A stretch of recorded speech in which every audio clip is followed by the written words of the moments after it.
Sir ಹ್ಮ್. November December ಕ್ರಾಂತಿಗಳ ಬಗ್ಗೆ ಮಾತನಾಡ್ತಿದ್ವಿ, ಬದಲಾವಣೆ ಆಗುತ್ತೆ ಸರ್? ಇದು ಪಕ್ಷದ ಹೈಕಮಾಂಡ್ ಒಂದು ತೀರ್ಮಾನವನ್ನ ಮಾಡ್ತಕ್ಕಂಥದ್ದು. ಈಗ ಆಲ್ರೆಡಿ ಮುಖ್ಯಮಂತ್ರಿಗಳು ಇರ್ತಕ್ಕಂಥದ್ದು ಉತ್ತಮವಾಗಿ ಸೇವೆಯನ್ನ ಸಲ್ಲಿಸ್ತಾ ಇದ್ದಾರೆ.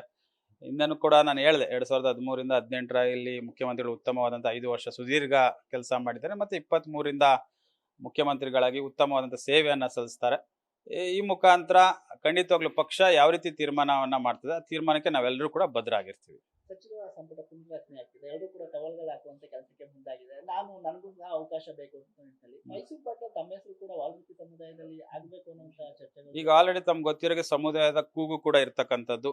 ಹಿಂದುಳಿದ ತಾಲೂಕು ಅಂತ ಒಂದು ಹಣೆಪಟ್ಟಿ ಏನಿತ್ತು, ಇತ್ತೀಚೆಗೆ ನನ್ನ ರಾಜಕೀಯ ಗುರುಗಳಾದ ಧ್ರುವಣ್ಣ ಸಾಹೇಬರು ತಂದೆಯವರ ಆಶೀರ್ವಾದದಿಂದ 2 ಬಾರಿ ಆ ತಾಲೂಕಿನಲ್ಲಿ ಶಾಸಕರಾಗಿ ತಾಲೂಕಿನ ಜನತೆ ಆಶೀರ್ವಾದ ಮಾಡಿದ್ದಾರೆ. ವಿಶೇಷವಾಗಿ ಅವ್ರಿಗೂ ಕೂಡ ಆಸೆ ಇರ್ತಕ್ಕಂಥದ್ದು ನಮ್ಮ ಶಾಸಕರು ಉತ್ತಮವಾಗಿ ಸಚಿವರಾಗಬೇಕು ಅನ್ನೋದು ಕೂಡ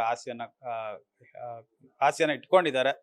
ಅದರಲ್ಲಿ ಮಾನ್ಯ ಮುಖ್ಯಮಂತ್ರಿಗಳು ಆಶೀರ್ವಾದವನ್ನು ಮಾಡಿದ್ರೆ ಖಂಡಿತವಾಗ್ಲೂ ತಾಲೂಕಿನ ಜನತೆ ಜೊತೆಗೆ ಸಮುದಾಯದ ಜೊತೆಗೆ ಕೆಲಸವನ್ನ ಮಾಡಕ್ಕೆ ನಾನು ತಯಾರಾಗಿದ್ದೀನಿ. ಮನವಿ ಏನಾದ್ರು ಮಾಡಿದ್ದೀರಾ? ಈಗ ನಾನು ಇನ್ನೂ ಕೂಡ ಮುಖ್ಯಮಂತ್ರಿಗಳ ಹತ್ರ ನಾನು ಕೇಳಿಲ್ಲ. ಬಹುಶಃ ಇನ್ನೂ ಕೂಡ ನಾನು ಹೋಗಿ ಮಾತು ಆಡಿಲ್ಲ. ಅವ್ರು ಯಾವ ರೀತಿ ಆಶೀರ್ವಾದನ ಮಾಡ್ತಾರೆ ಅನ್ನೋದು ಕೂಡ ನಾನು ಕೂಡ ಕಾದು ನೋಡ್ತಾ ಇದ್ದೀನಿ. ಖಂಡಿತವಾಗ್ಲೂ ಬಹಳ ಭರವಸೆ ಇದೆ, ನಿರೀಕ್ಷೆ ಇದೆ.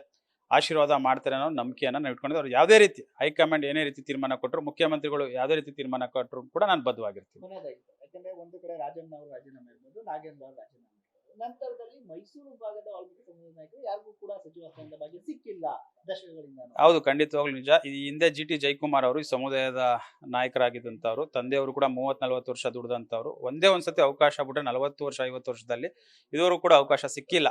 ಈ ಮುಖಾಂತರ ಈ ಸಮುದಾಯದ ಕೂಗು ಕೂಡ ಇರ್ತಕ್ಕಂಥದ್ದು, ತಾಲೂಕಿನ ಜನತೆ ಕೂಗು ಇರ್ತಕ್ಕಂಥದ್ದು, ಅವಕಾಶ ಕಲ್ಪಿಸ್ಕೊಡ್ಬೇಕು ಅನ್ನೋದು ಕೂಗು ಇರ್ತಕ್ಕಂಥದ್ದು. ಅದು ಖಂಡಿತವಾಗ್ಲೂ ನಿರೀಕ್ಷೆ ಇದೆ. ಈ ಸೌತ್ ಭಾಗಕ್ಕೆ ವಿಶೇಷವಾಗಿ ವಾಲ್ಮೀಕಿ ಸಮುದಾಯಕ್ಕೆ ಒಂದು ಅವಕಾಶವನ್ನು ಕಲ್ಪಿಸ್ಕೊಡ್ತಾರೆ ಅನ್ನೋ ನಿರೀಕ್ಷೆನ ನಾವು ಇಟ್ಕೊಂಡಿದ್ದೀವಿ. ನವೆಂಬರ್ ಹಂಗಾದ್ರೆ ಸೀಟ್ ಸಿಗುತ್ತೆ. ಕಾದ್ ನೋಡೋಣ.